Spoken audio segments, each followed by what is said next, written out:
Hey there, Edgar community. Megan back with you with another user spotlight. Today, we're joined by Kristen from UpLeveling Your Business, and I'm excited to talk to her a little bit about not only how MeetEdgar saves her time and helps uplevel her own business, but also how you can take these strategies into your own marketing practices. So I'm going to pass it over to Kristen right now to introduce her business and tell us a little bit about how automation has truly helped her reaching her ideal clients. So Kristen, take it away. Hello, everyone, and thank you for having me. I am excited to be here. So, I help business owners build thriving, profitable businesses that are self-run with systems because I used to be a slave to my law firm business, working 85 hours a week, wondering how do you do all the technical parts of the job? How do you manage your team? How do you have time for marketing? It was always those things we wanted to do but could never find the time to do. And the beautiful thing was I learned how to develop the processes, the systems. I learned how to hire and delegate. And it's great when you have great tools and programs and softwares that are user friendly and that you can easily train people on so that they can actually get in there and do some of this stuff for you. And that's how I was able to double my business. I went from 350,000 a year to 700,000 in 9 months, then reworked my business plan and doubled again over the next 9 months. And that's what gave me my freedom, being able to have these systems in place, delegate these things, and know that the social media was running in the background. And I didn't have to be worried about trying to post at a certain time or place. So I actually sold my law firm after it was up and running well in the seven figures, and then I went on and now I coach business owners on how to essentially do what I've done of creating those systems, find their freedom, quit being a slave to their business. And I use Meet Edgar all the time. I'm a big fan.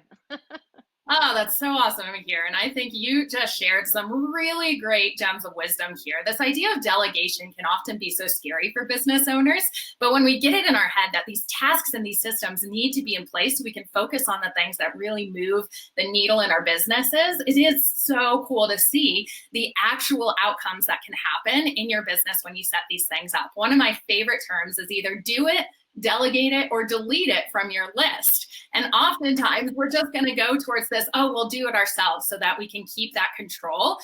So I would love for you to dive a little bit deeper into these ideas of delegating, especially when it comes to using social media, because as a brand, we want it to be in our own voice and we want to keep that consistency for our followers to know that, hey, we're a real human behind this and you're talking to someone. But at the same time, in order to get your business to the level you want it to be at, you might not be the person who needs to be writing your status updates or who needs to be posting them. So can you talk through how you get comfortable delegating some of your social media tasks and maybe the decision-making process for which ones you do delegate versus which ones you don't? Absolutely. So, one of the things that I'm a big fan of is a little bit of planning goes a long way. So, I mean, you can see my calendar behind me.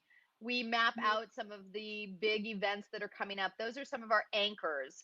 And then we fill in that with the social media calendar to really engage our audience. So, I'll share a little tidbit that I share with my clients and members.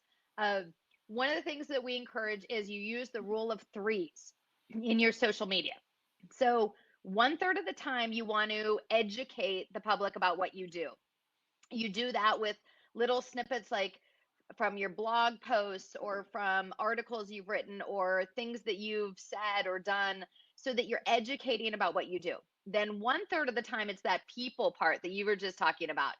You want to resonate with your ideal audience. You want to like share that you get it, that you're on the same pattern as your ideal audience. You want to help them feel part of the discussion. So sometimes it's using some of the national day calendar dates to kind of like have fun with it and say, what's everyone doing for, Happy Pie Day or Happy Small Business Owner Day?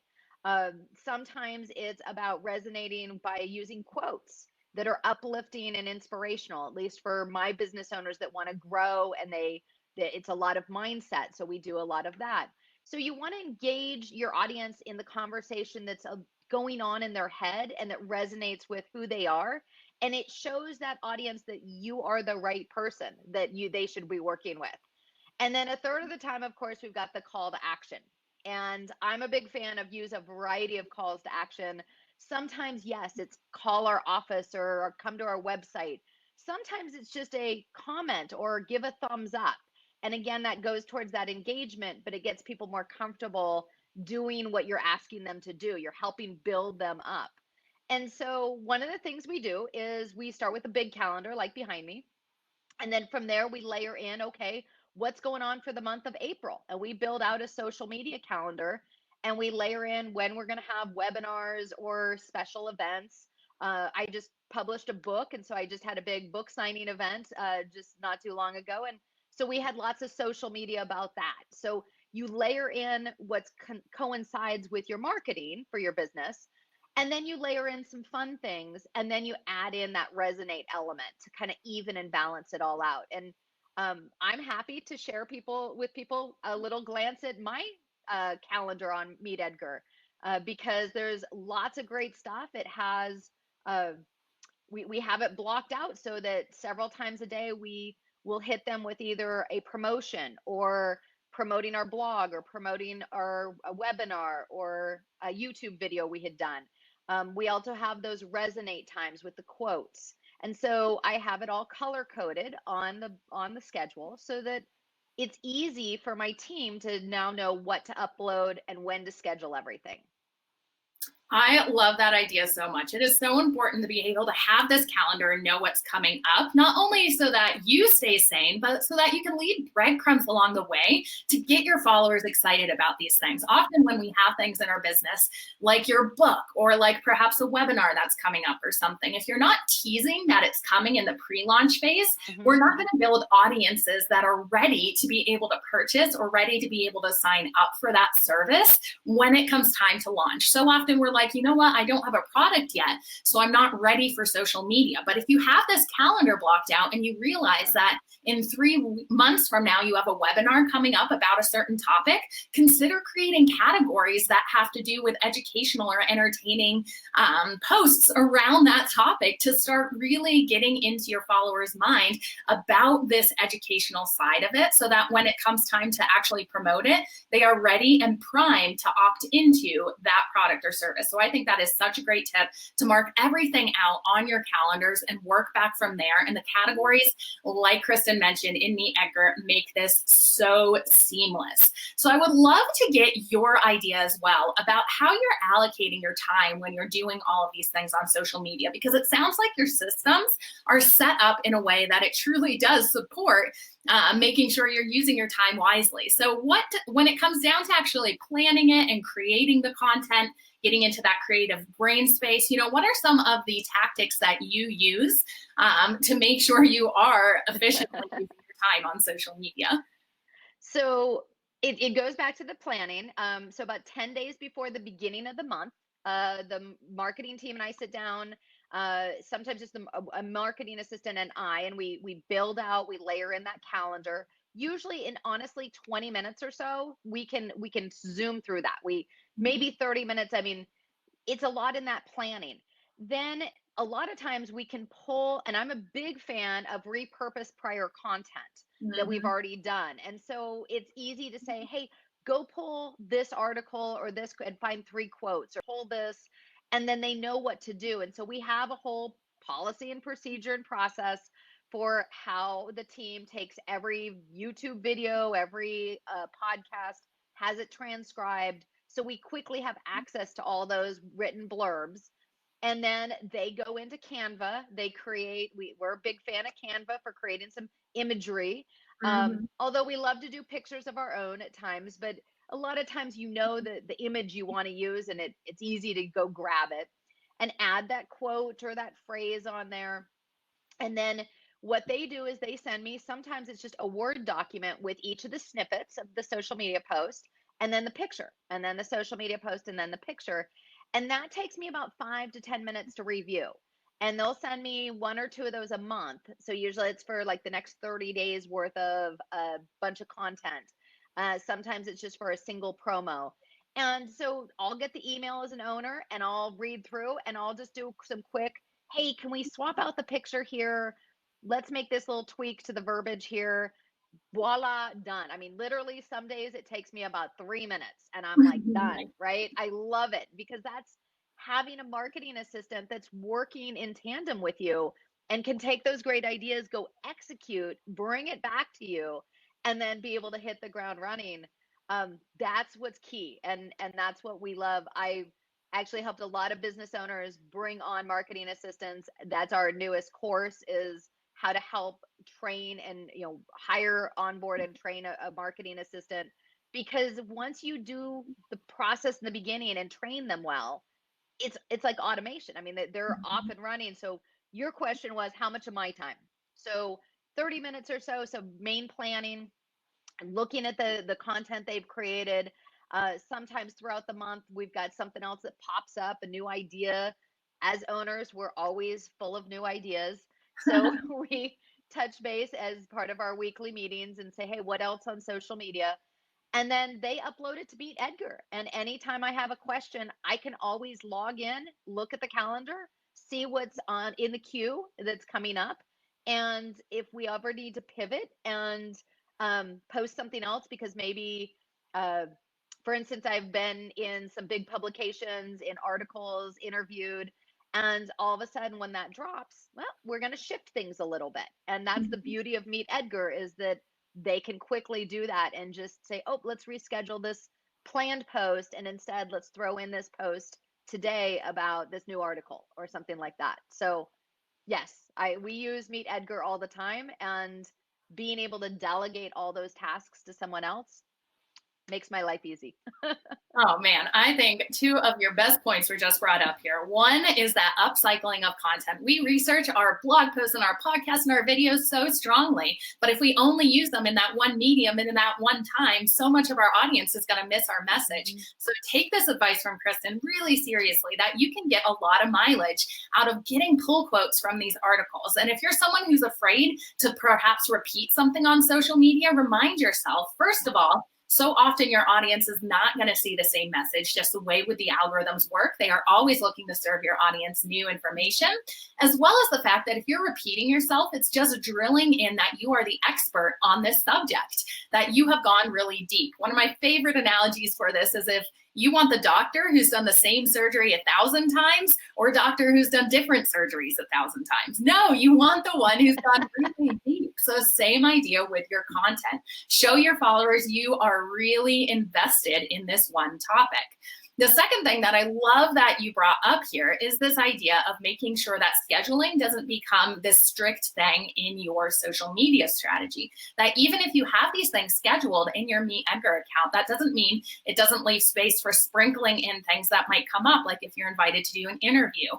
So just know that you can always pop categories on and off of your MeetEdgar schedule. You can always engage your post live on social media networks, but you still get to keep that consistency that automation provides for you. So I think those are awesome tips there. You clearly have a really powerful message and a really great understanding around this stuff that a lot of people could be able to use. So I would love to get your ideas of how you're actually finding new followers on each of these networks and some of the strategies you and your team use to attract your new followers, because that's one of the biggest problems, I think, that when you hit a message or when you hit a product or service that you know is going to help so many people, how do you actually attract those right people to your pages?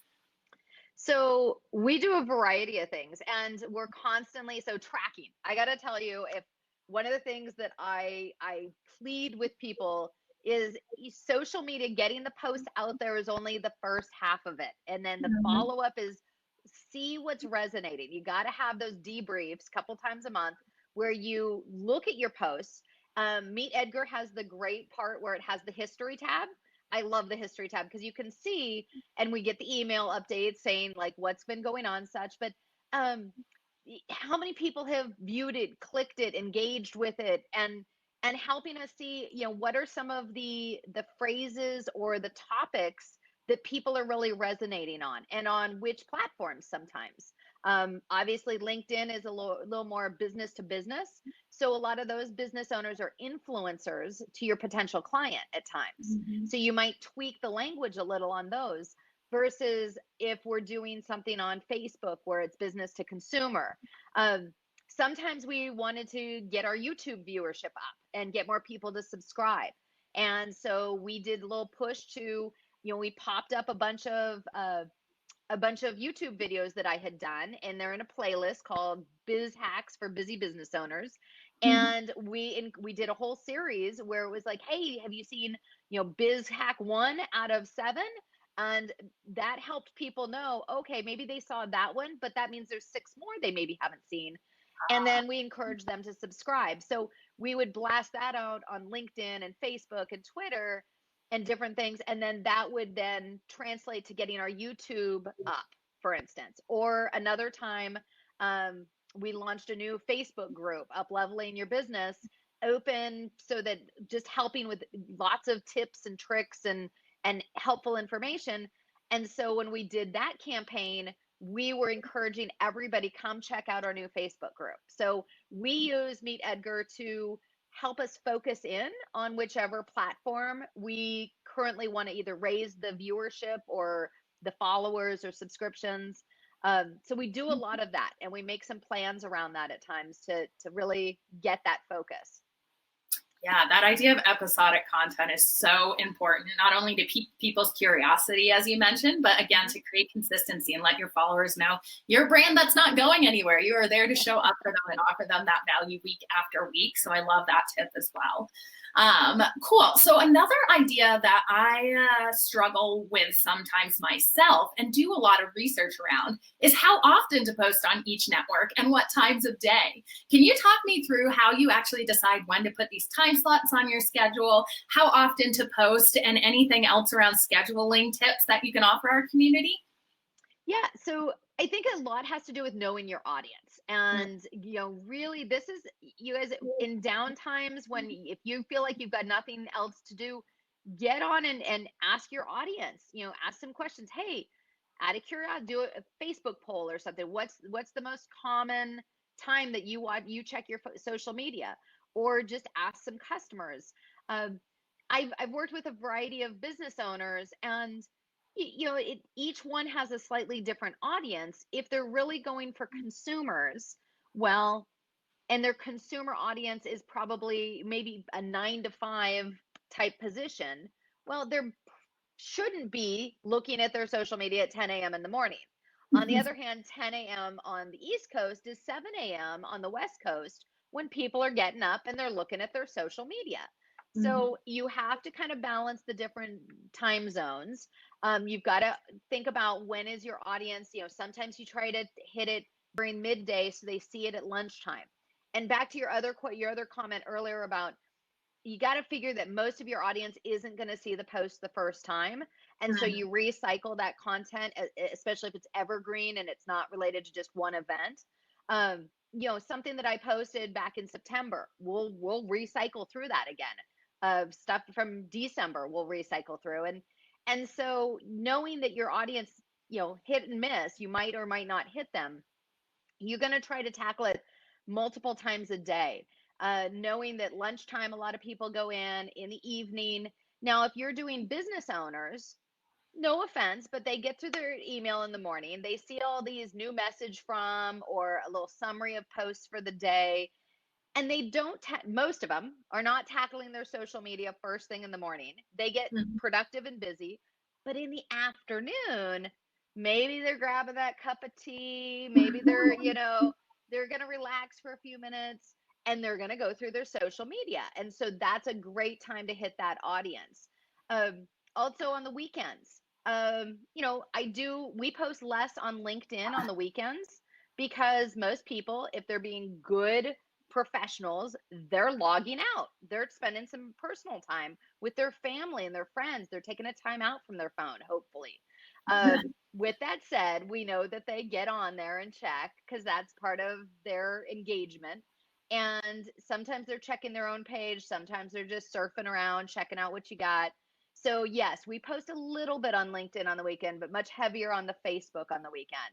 So again, it's know your audience. I work with busy business owners. So my mind is thinking about where are they, right? That's just, and there's no right or wrong. You test different things and you let the engagement stats tell us, how did it do? That is so true. Experimentation and having that mindset is so key to winning on social media. And I love how you kind of thought through what's going on in people's daily lifestyle, because when it comes down to it, social media is a social place. So you want to think about how this fits into their life and not be afraid to ask your community questions. Like you said, a poll or something like that. If you're struggling to come up with content ideas or when to post, ask your community. They want to build that community with you. They don't want to just be broadcasted to. So if you're asking them questions about relevant content and when to post it, they'll be appreciative of that. They won't see it as an annoyance, even though as business owners, sometimes we can think that this is our responsibility only. No, we're an entire community. Your followers are a part of that. So bring them into that. So I love that so much. Yeah. Well, Kristen, you have been a wealth of information here. And I would love to know just one more marketing tip you could leave our community before we sign off today.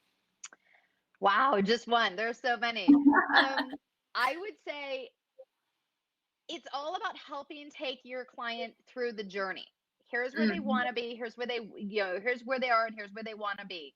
And so when you can help them illustrate how they can just make one little forward movement in their life, how can they shift and transition?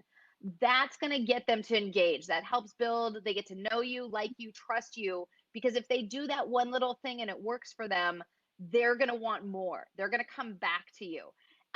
So yeah, be yourself and just help them in plain English see how working with you is going to help make their life better in one small increment. That's all it takes, is a small increment to get you to that next step. So that would be my one tip.